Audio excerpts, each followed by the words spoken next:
यह घटना सन 1958 में घटित हुई थी। उस समय चिकित्सा सुविधा बहुत ही कमजोर हुआ करती थी। यूपी के मुजफ्फरपुर नगर के रसूलपुर गांव में एक चौधरी गिरधर सिंह नाम का एक आदमी रहा करता था। उसके एक 3 साल का बच्चा था। उसे चेचक हो गया और काफी इलाज करने के बाद भी वह जिंदा नहीं बच सका। रात में उसकी मौत होने से सुबह उसके अंतिम संस्कार करने का निर्णय किया गया। उसी रात को मुजफ्फरपुर नगर के एक दूसरे गांव में शोभाराम नाम का एक व्यक्ति बैलगाड़ी के पहिए के नीचे आ गया। उसको अस्पताल ले जाते वक्त रास्ते में ही उसकी मौत हो गई।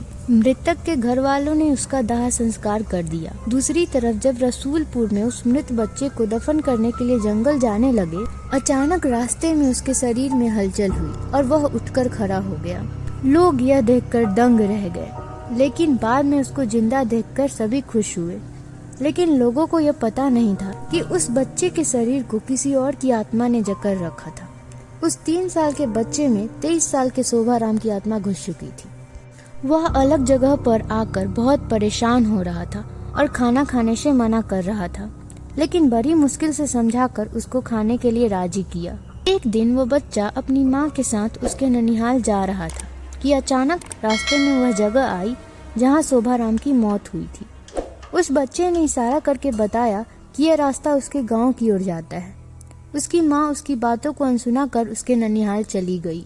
उसके ननिहाल में आत्माराम के गांव का एक आदमी जगन्नाथ किसी काम से आया।